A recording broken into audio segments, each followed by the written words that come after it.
Hey Stampers, it's Judy Klock here at Stampin' with Crafty Klock, coming to you for a quick little live at lunch. As most of you know, the January to June mini catalog will go live next Tuesday for customers, so yay! Who's excited about all the new products we have coming out? One of the ones I wanted to show you today is called the Butterflies and Flowers Layering Decorative Masks. Now in the past, I really haven't, hey Tina, I haven't really gone for the masks because I just thought with the paste, they just kind of look kind of sloppy. And that wasn't the look I wanted for my cards. But I really liked these, so I wanted to try them.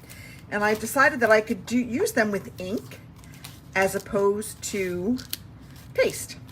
So let me show you, and we're gonna create a quick little card today using this one to create a background. So let me show you some of the ones we have. So we've got these pretty little florals, and it's a set of 6. We've got these kind of like leaves or vines. This one's a bit trickier to work with because these move quite a bit. So you have to be very careful and almost use like a dabbing motion to get the color on as opposed to like an up and down stroke. We've got the layering butterflies, another sort of background all-purpose floral. Got some and lots of layering flowers. So let's go ahead, hi Susan, and take a look at some of the ones we've done. So I've done one. We're gonna do something very similar today, but we use that mask to create this pretty background. Then here's the one with the leaves that I said were the vines that you use more like a dabbing motion. Normally when you're working with the blending brushes, you use a circular motion. That was causing a little bit too much movement in these vines, so I went to a dabbing motion, and that seemed to work a little bit better. Got these gorgeous layering florals. How pretty is that? So I did the big one first. I think I did this one first, and then I went back over it with this one. And I did this on the shimmer white paper, so you've got just a little bit of shimmer in there, but really pretty. This was pale papaya and fresh freesia to get that combo. And then I did a butterfly. I wasn't real happy with it. I was trying to go for the monarch look, but I pulled this off a little bit too quickly, and I did get some ink smudges on it. So need to work on the butterfly technique, but you can see how pretty how you do the big one. And what I would recommend is that when you are doing the big butterfly, because on some of these you do have other portions, so I just put a piece of washi tape right over this to cover that up as I was doing this one. And then when I laid this one on top, I kind of put washi tape over this to prevent my brush from like getting that on other parts of my paper. So that would be my recommendation for that. But now let's go ahead.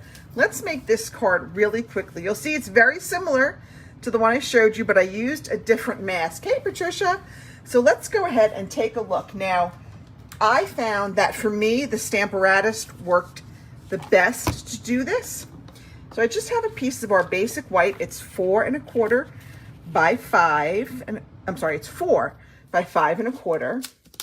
And I'm just going to lay the mask down over this. Now, I want to hold this in place, and I'm going to use a little bit of washi tape to kind of help. I know that you all have rolls of unused washi tape at home that you can use for this. You can use painter's tape, you know, whatever soft tape you have, but try not to get it on your cardstock because sometimes the washi tape does rip our cardstock just a little tiny bit.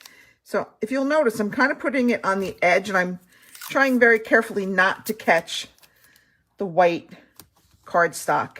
I'm just kind of layering it over the edge of the mask. All right, I'm just going to kind of put my magnets up there just to kind of help. All right, I've got my fresh freesia here. I've got a blending brush, and we're just going to go ahead and just kind of see how I said about a circular motion. Now, don't worry if some parts are darker than others. I think that just adds to the overall effect of the background that you're creating. But you can do this, you know, as quickly or as much as you want. If you just want to get a quick little layer of color, just go fast. And then just don't go back over the areas that you've already colored, like I'm doing right now. Did everybody have a good Christmas? It was lovely here. It was very warm. I kind of like a white Christmas. I mean, I'm not going to complain. It was in the 70s, but I like a little bit cooler air on Christmas. All right, let's move that out of the way for now. And let's take a look at the background that we've created. Okay. Woo! All right, so you see how I've got some variations of the shade, a little bit darker at the bottom and the top, a little bit lighter in the middle. That's fine. It just depends upon what look you want. So let's go ahead. Let me just get my bone folder for a minute and just kind of get a nice crease there. Let's go ahead and lay this down. I really like these masks. I'm really glad that I got them. They will be in the mini catalog. They will be available for customers on January. I think this cardstock's a little bit too big. That was the wrong size. I cut a wrong size. There we go. Now I'm back to the right size. I was like, that doesn't look right. Sometimes you can just tell that something doesn't look right. Yeah, Susan, this was my first time playing with the stencils too. Like I said, I wasn't a fan of the paste. Every card that I have seen made with the stencils and the paste, it just always looked a little bit sloppy to me. Again, just my OCD probably kicking in, but I didn't like them. But this one I kind of like. All right, so this one I paired with the new Ladybug stamp set, if I can think of where I put it. I don't know where I put it. But we have a sentiment from the Ladybug stamp set. It says, "You can bug me anytime." Oh, it's Hello Ladybug. That was the name of it. And I'm going to just stamp my sentiment in our tuxedo black. You see that? I just did. And this was just a scrap strip of paper I had. It's about 1/2 inch wide, and it just works really well. I'm going to cut that. I'm just going to kind of flag this end. Okay. Sometimes just quick, simple little cuts can really give our project a little bit more interest. And I'm all about creating interest. All right, let's put this on. Now I'm going to punch out a ladybug with our ladybug punch.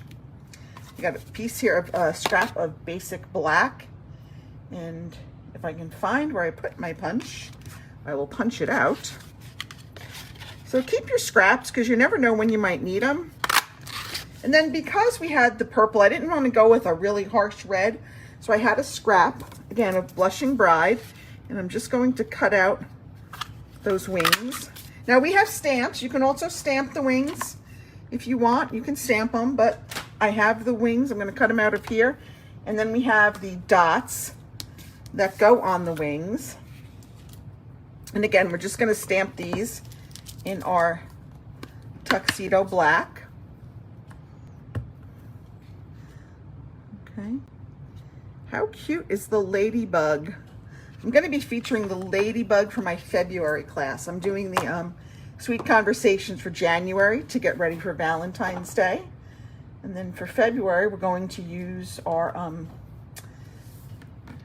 Hello Ladybug. And I'm going to add these little wings, just a little bit of the tack here. And then we're going to put our wings right on top of our ladybug body.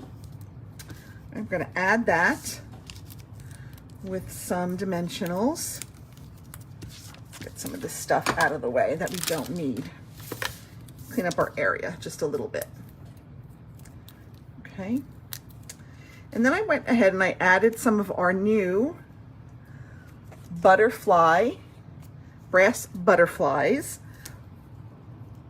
on. I just thought these would be pretty. The ladybug needs a little bit of a friend, I think. I'm just going to add some of these on. A little awkward angle there. And then maybe one more down here. And then here what I like, because these are so flat, I'm actually going to add some to the inside to give my inside a little bit of interest also. So I'm going to add a piece of our Whisper White, not Whisper White, excuse me, Basic White. our basic white 4 by 5 1/4, and I'm just going to add 2 more little butterflies up here, a big one and a little one. And these, I love them. And you know, like I said, they're small enough that they're not going to add a lot of bulk to your card, but I think it just adds a teeny bit of interest to the inside, because normally you wouldn't be able to put rhinestones or any kind of jewels in there. So the little butterflies, these flat little brushed brass butterflies, also in the new catalog, work really well for going on the inside. So that's it. I hope you'll give the new masks a try. I really like them. I think they're very versatile, and I think they can really give you some nice background and texture. Because like there's no you know, designer series paper that really, it's not like a product suite, it's just a standalone stamp set.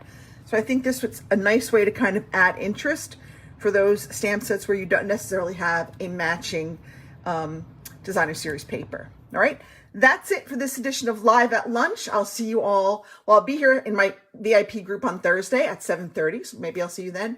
If not, I'll see you next week. Have a very, very happy, safe, and blessed New Year, everybody. See ya.